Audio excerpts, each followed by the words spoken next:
को जो इस समय देश में गतिविधियां चल रही हैं, स्टेट में गतिविधियां चल रही हैं, जिससे देश और प्रदेश दोनों ही प्रभावित हो रहे हैं।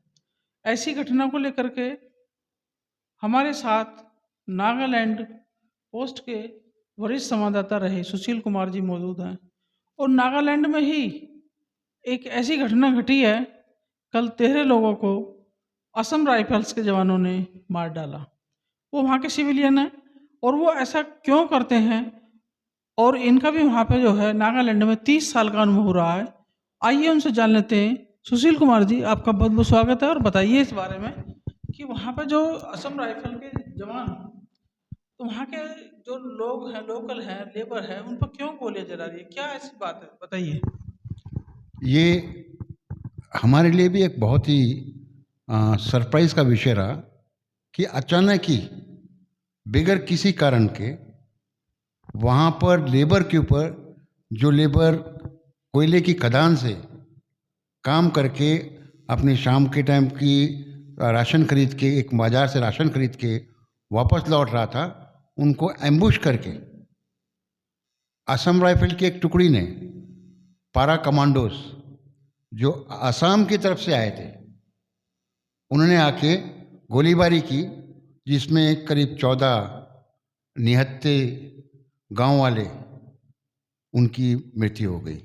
ये बहुत ही अनफॉर्चुनेट, ये एक ऐसा इंसिडेंट है जो बहुत ही इसका बहुत बड़ा रिपरकशन होगा। काफ़ी दुखद है कि वहाँ के जो बेचारे लेबर लोग हैं, जो अपने काम धंधे में से लौट रहे थे, उन पर गोली चलाना, निहत्थे लोगों पे। और निहत्थे हो या कोई भी हो, देखिए उसमें तो ये है कि ये तो वहाँ के रेजिडेंशियल हैं।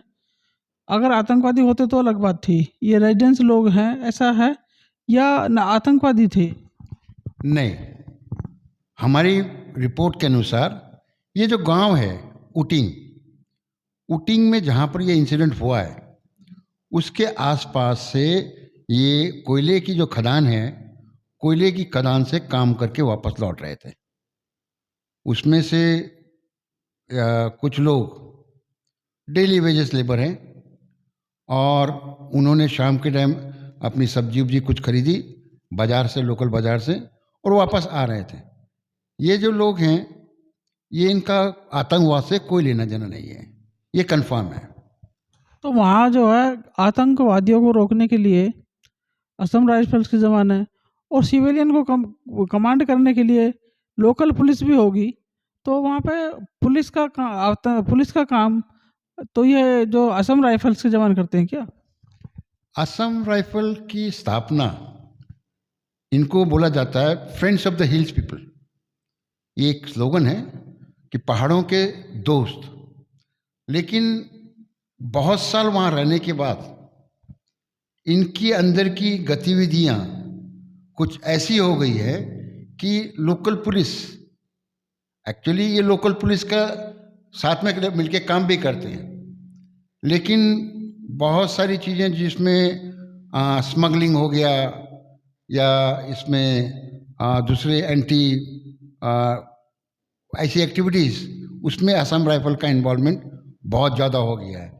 आपको रिसेंटली जो मणिपुर की घटना हुई, रिपोर्ट के अनुसार मोरे इंटरनेशनल बॉर्डर से बहुत सारा स्मगलिंग का सामान आता था, और वो स्मगलिंग के सामान के ये लोग पकड़ते थे, पकड़ के उसको पैसा लेके छोड़ते थे।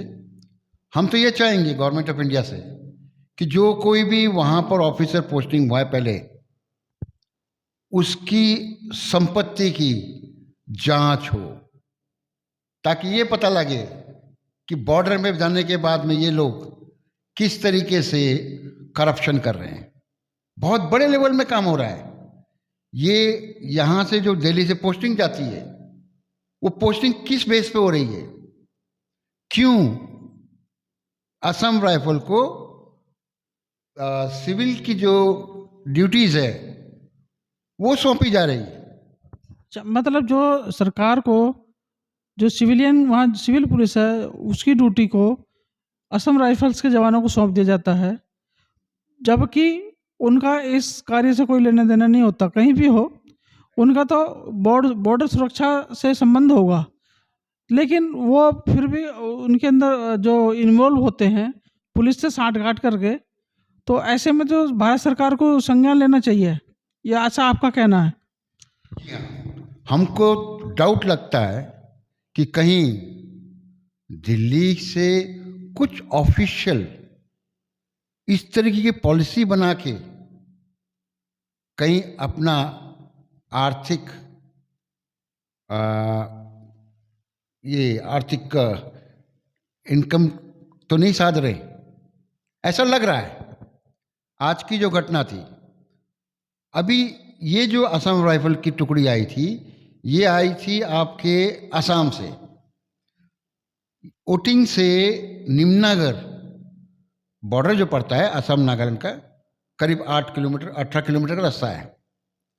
और उसके बाद में शिवसागर के अंदर में, जहाँ पर अभी जो अल्फा के सिलेंडर किए हुए कैडर्स हैं, अरविंद राजखोवा हो या फिर दूसरा जो भी कैडर्स वहाँ पर सरेंडर करके उनका कैंप बना रखा है।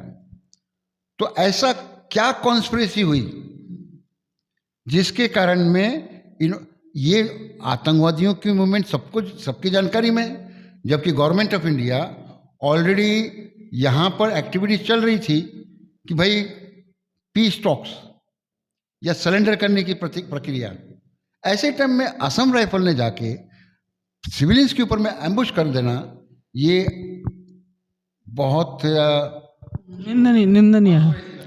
तो इसका मतलब ये हुआ कि असम राइफल्स, या फिर ये कहो कि वहाँ के जो आतंकवादी हैं गुट हैं, वो ऐसा नहीं चाहते कि भाई जो वहाँ पे शांति विस्थापित हो।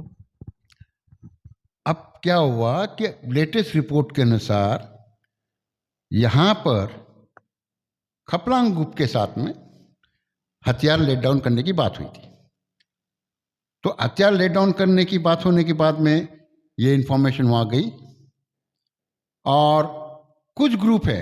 अच्छा, सबसे बड़ा सवाल हमारे को, हम ये गवर्नमेंट ऑफ इंडिया से पूछना चाहते हैं, पिछले 23 साल से टॉक्स हो रही है NSNIM के साथ में, NSN यूनिफिकेशन के साथ में, और टॉक्स 23 साल से हो रही है। मेन मुद्दा क्या है? मेन मुद्दा है कि नागा इंसर्जेंस ये बोलते हैं कि हम हिंदुस्तान से अलग जाना चाहते हैं, हिंदुस्तान के संविधान को मानना नहीं चाहते। अच्छा, हिंदुस्तान के संविधान को मानना नहीं चाहते। 23 साल पहले 3 अगस्त 1997 को सीज फायर हुआ। उसके बाद से टॉक्स, सुबह शाम टॉक्स, 23 साल सिर्फ टॉक्स हो रहे हैं। यानी कि जितने भी अधिकारी अब तक आए वो सब टॉक्स के नाम पे ही अपनी ड्यूटी पूरी करके चले गए, लेकिन किस तरह की कोई शांति स्थापित अभी तक नहीं हो पाई है। टॉक्स, कितना टॉक्स करेगा आदमी? शुरुआत हुई थी कि हम इस कॉन्स्टिट्यूशन को नहीं मानेंगे, आज फिर NSNIM बोलता है कि हम इस कॉन्स्टिट्यूशन को नहीं मानेंगे। तो 23 साल क्या किया आपने? पिछले 23 साल में क्या बात की आपने? ये हम सवाल पूछना चाहते हैं। ये जो टॉक्स के बैठे हुए लोग हैं, देखिए संविधान के अनुसार जनता ने इन लोगों को अधिकार दिया है कि जनता के बिहाफ में ये इन गुटों के साथ में बैठ के बातचीत करें। लेकिन ये जो लोग हैं, कितने गवर्नर पास हो गए, कितने दूसरे अधिकारी, IB के दूसरे इंटेलिजेंस के अधिकारी वहां पर पोस्टिंग होते हैं, मजे करते हैं, कोई इसका निष्कर्ष नहीं है। हमारे एक गवर्नर हुआ करते थे, वो गवर्नर साहब के अंडे जो थे वो दिल्ली से जाते थे। क्या नागालैंड में अंडे नहीं मिलते थे? इतनी लग्जरियस लाइफ वो लोग जी रहे थे। तो ये सब है क्या? ये सिर्फ और सिर्फ जनता के पैसे की बर्बादी। 23 साल से सिर्फ यही हो रहा है, और आज जो हो गया उसका परिणाम बहुत लंबा जाएगा। इसलिए देश के सभी देशवासियों ने इस बात को ध्यान में रखते हुए हमने दिल्ली के ऊपर में इस बात का जोर देना है कि इस समस्या का क्या, हमारे 130 करोड़ की जनसंख्या में एक दो आदमी नहीं जो समस्या का समाधान कर सके। नहीं, हम ये देखिए, अब पिछले 70 साल में क्या हुआ वो बात छोड़ो, क्या आपको नहीं लगता कि इस समस्या का समाधान अब भाजपा सरकार, हमारे प्रधानमंत्री मंत्री जो है नरेंद्र मोदी जी बहुत ही अच्छे हैं और सुलझे हुए हैं, तो क्या वो निकाल नहीं पाएंगे क्या? देखिए, समाधान तो हो रखा है, नागा कभी नहीं चाहता अलग होना, लेकिन जो लोग बैठे हैं वो समाधान नहीं चाहते। उनकी राजनीति बंद हो जाएगी, ऐसा ऐसा मानना आपका? हाँ, बिल्कुल। आज की तारीख में राजनीति को, ये जो सत्ता में आने की जो लालच है, या सत्ता में जो लोग बैठे हैं, क्या उनके कनेक्शन नहीं है? उनके भी कनेक्शंस हैं।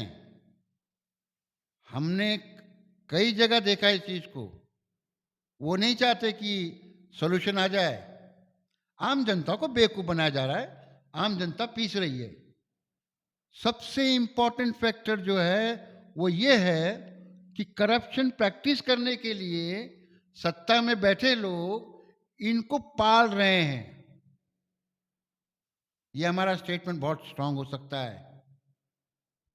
तो ये हमारे सुशील कुमार जी थे जो बता रहे थे कि भाई जो सत्ता में बैठे लोग नहीं चाहते कि किसी भी समस्या का समाधान हो पाए, और इसलिए जो है ये लोग जो है इन्हीं बातों पर अपनी रोटियां सेकते रहेंगे, ऐसा इनका मानना है। तो सुशील कुमार जी, आपका बहुत बहुत धन्यवाद, आप हमारे चैनल में आए, आपने हमें बताया। और हम सरकार से चाहेंगे कि अगर ऐसी कोई टॉक चलती है जो 70 साल से चलती हुई आई हो, और उसे अब रोक दिया जाए और आगे इस पे सरकार, भारत सरकार अपने विवेक से निर्णय ले।